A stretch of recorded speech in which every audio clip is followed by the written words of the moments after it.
السلام علیکم ورحمۃ اللہ وبرکاتہ۔ الحمد للہ رب العالمین والصلاة والسلام علی رسولنا محمد وعلی آلہ وصحبہ اجمعین، اما بعد۔ سامعین کرام، اللہ تعالیٰ کے فضل و کرم اور اس کی توفیق سے آج ہم کتاب التوحید کے درس سننے کے لیے بیٹھے ہیں۔ مؤلف رحمہ اللہ نے باب باندھا ہے، باب ما جاء فی الذبح لغیر اللہ، غیر اللہ کے لیے جانور ذبح کرنا۔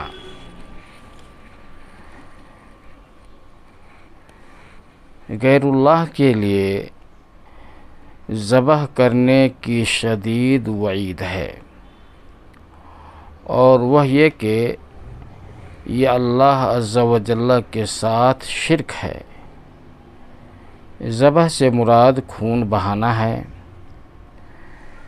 ذبح میں دو چیزیں اہم ہوتی ہیں، کسی کا نام لے کر ذبح کرنا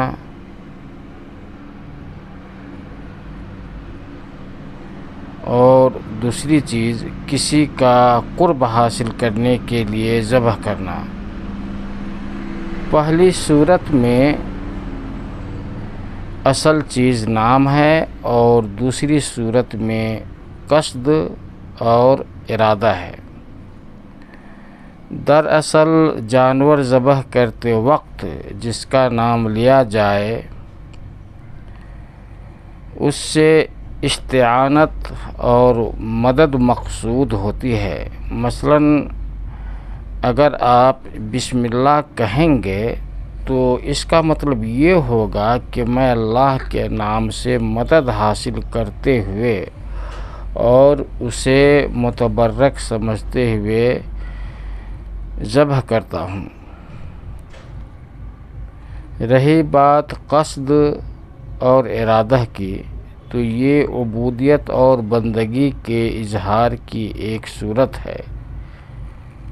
نام اور قصد و ارادہ کے لحاظ سے ہمارے سامنے چار صورتیں آتی ہیں۔ پہلی صورت، اللہ کا نام لے کر اسی کے تقرب کے قصد سے ذبح کرنا، یہ سراسر توحید اور عبادت ہے۔ اس صورت میں ذبح کرنے کے لیے دو شرطیں ہیں۔ پہلی یہ کہ اللہ کے تقرب کے ارادے سے ذبح کرے، دوسری یہ کہ اللہ کا نام لے کر ذبح کرے، جیسے قربانی، ہدی اور عقیقہ وغیرہ۔ اگر جان بوجھ کر اللہ تعالیٰ کا نام نہ لیا جائے تو پھر ذبیحہ حلال نہ ہوگا۔ یہ دونوں شرطیں بیک وقت تب ہیں جب ذبح سے اللہ کا تقرب مقصود ہو، اور اگر اللہ کے تقرب کے لیے نہیں بلکہ مہمانوں کی مہمان نوازی کے لیے یا اپنے کھانے کے لیے ذبح کرے تو یہ جائز ہے۔ شرعاً اس کی اجازت ہے، کیونکہ اس نے اللہ کا نام لے کر ذبح کیا ہے، غیر اللہ کا نام نہیں لیا۔ یہ وعید میں داخل ہوگا، نہ ممانعت میں۔ دوسری صورت، ذبح تو اللہ کا نام لے کر کیا جائے لیکن مقصود اس سے غیر اللہ کا تقرب ہو۔ مثلا ذبح کے وقت یہ کہے بسم اللہ، میں اللہ کا نام لے کر ذبح کرتا ہوں، اور اس ذبح سے اس کی نیت کسی مدفون نبی یا کسی بزرگ کا تقرب ہو۔ بعض دیہاتی یا شہری لوگوں کا یہ طریقہ ہے کہ وہ کسی کی آمد پر اس کی تعظیم کے لیے ذبائح و خوش نمائی یا جانوروں کو ذبح کر کے اس کا استقبال کرتے ہیں۔ اس ذبح میں اگرچہ اللہ کا نام لیا جاتا ہے، لیکن چونکہ اس سے مقصود غیر اللہ کو راضی کرنا ہوتا ہے، اس لیے علماء کرام نے اس فعل کے حرام ہونے کا فتویٰ دیا ہے۔ چونکہ اس میں غیر اللہ کے لیے خون بہایا جاتا ہے، اس لیے اسے کھانا بھی جائز نہیں ہے۔ جب اس صورت میں کسی کی تعظیم کے لیے ذبح کرنا اور خون بہانا جائز نہیں، تو پھر کسی فوت شدہ نبی یا بزرگ کی تعظیم یا تقرب کے لیے جانور ذبح کرنا اور خون بہانا تو بالاولیٰ ناجائز اور حرام ہوا، کیونکہ خون بہا کر صرف اللہ تعالیٰ ہی کی تعظیم کرنا جائز ہے۔ جب رگوں میں خون اسی نے جاری کیا ہے تو پھر تعظیم و عبادت کا حقدار بھی وہی ہے۔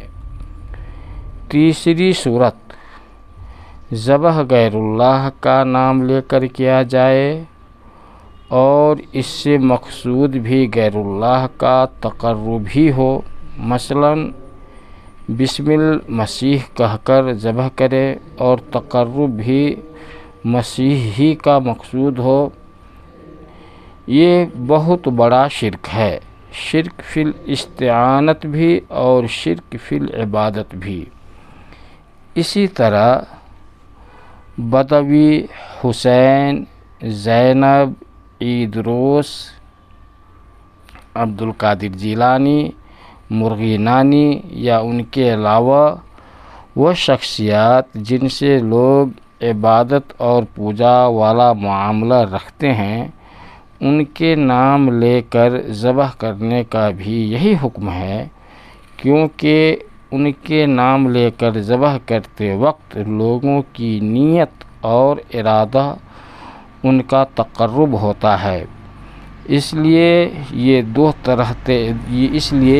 دو طرح سے شرک بن جاتا ہے، ایک تو استعانت اور مدد کے حصول کی وجہ سے، اور دوسرا عبودیت، تعظیم اور غیر اللہ کے لیے خون بہانے کی وجہ سے۔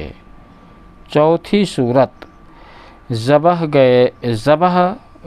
غیر اللہ کا نام لے کر کیا جائے اور اس سے مقصود اللہ کا تقرب ہو، اور یہ بہت قلیل اور نادر ہے، اور کبھی ایسا بھی ہوتا ہے کہ ذبح تو کسی بزرگ کے لیے کیا جاتا ہے، مگر نیت یہ ہوتی ہے کہ اس سے اللہ کا قرب حاصل کیا جائے، تو یہ بھی در حقیقت شرک فی الاستعانت اور شرک فی العبادت ہی میں شامل ہے۔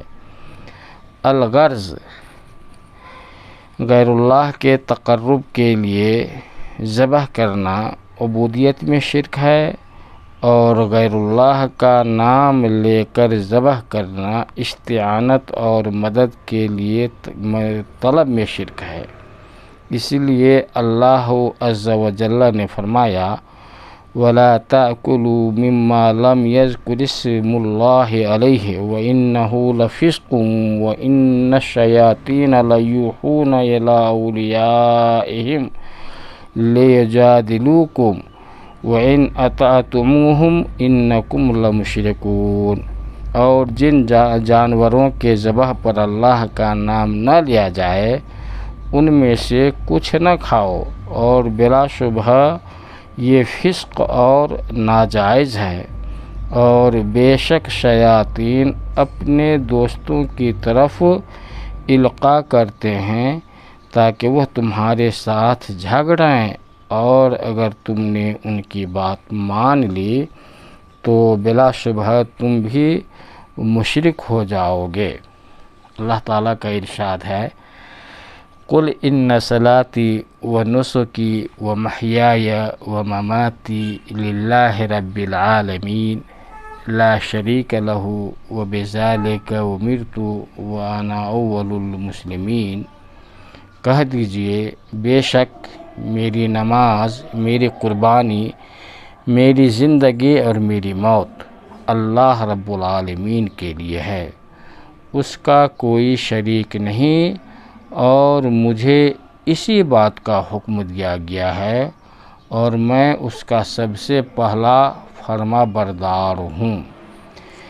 اس آیت کریمہ سے ثابت ہوا کہ نماز اور قربانی دونوں عبادتیں ہیں، کیونکہ قربانی کو اللہ تعالیٰ کے ساتھ کیا گیا ہے، اور مخلوق کے اعمال میں سے صرف عبادات ہی اللہ تعالیٰ کے ساتھ خاص ہوتی ہیں۔ اسی لیے صلاتی کے بعد وہ نسکی فرمایا کہ قربانی یعنی خون بہانا اور ذبح کرنا بھی دیگر عبادتوں کی طرح ایک عبادت ہے، اور اس کا مستحق بھی صرف اللہ تعالیٰ ہی ہے۔ للہ رب العالمین میں لفظ اللہ پر موجود لام استحقاق کا معنی دے رہا ہے، یعنی نماز، قربانی اور دیگر عبادت کا حق اللہ رب العالمین ہی رکھتا ہے۔ لا شریک لہ، نماز میں اس کا کوئی شریک ہے نہ قربانی میں، لہٰذا ان کی ادائیگی میں نہ تو اللہ کے ساتھ کسی کو شریک کیا جائے اور نہ ہی اللہ کے علاوہ کسی کو ان کا سزاوار اور لائق ٹھہرایا جائے۔ عبادت کا مستحق وہی رب العالمین ہے جو عظیم بادشاہت کا مالک ہے۔ نیز اللہ تعالیٰ نے فرمایا، فَصَلِّ لِرَبِّكَ وَانْحَرْ، پس تم اپنے رب ہی کے لیے نماز پڑھو اور قربانی دو۔ اللہ تعالیٰ نے جن کاموں کا حکم دیا ہے وہ عبادت ہی ہیں، کیونکہ تمام ظاہری اور باطنی اعمال و اقوال جو اللہ تعالیٰ کو پسند اور محبوب ہیں، ان سب کو عبادت ہی کہا جاتا ہے۔ اسی طرح نماز اور قربانی بھی اللہ تعالیٰ نے حکم دیا ہے، اور یہ اعمال اسے محبوب اور پسند ہیں، اس لیے یہ بھی عبادت ہیں۔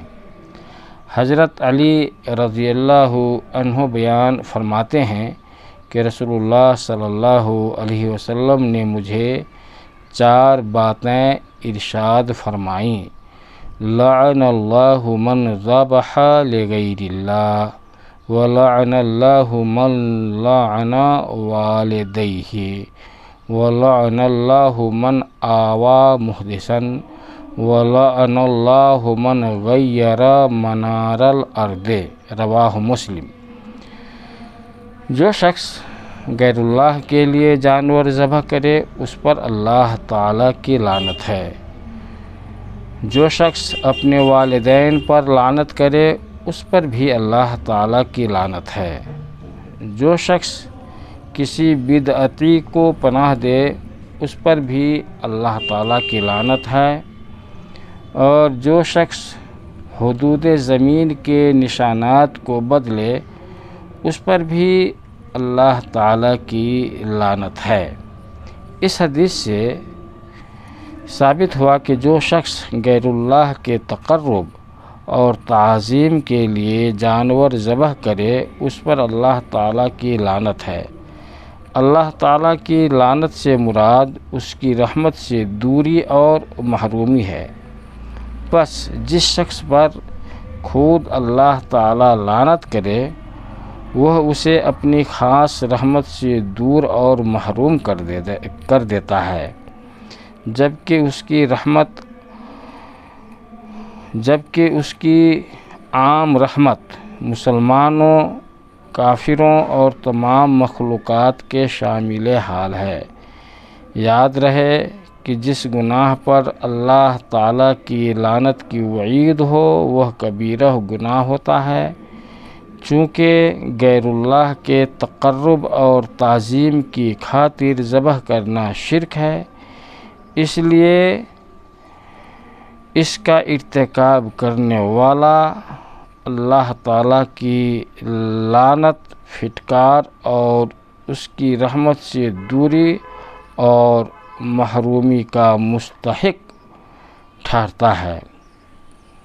اللہ تعالیٰ مسلمانوں کو ان بڑے گناہوں سے بچائے۔ وصلی اللہ وسلم وبارک علی نبینا محمد وعلی آلہ وصحبہ اجمعین۔ والسلام علیکم ورحمۃ اللہ وبرکاتہ۔ انشاءاللہ اس باب کا دوسرا درس آئندہ ہوگا۔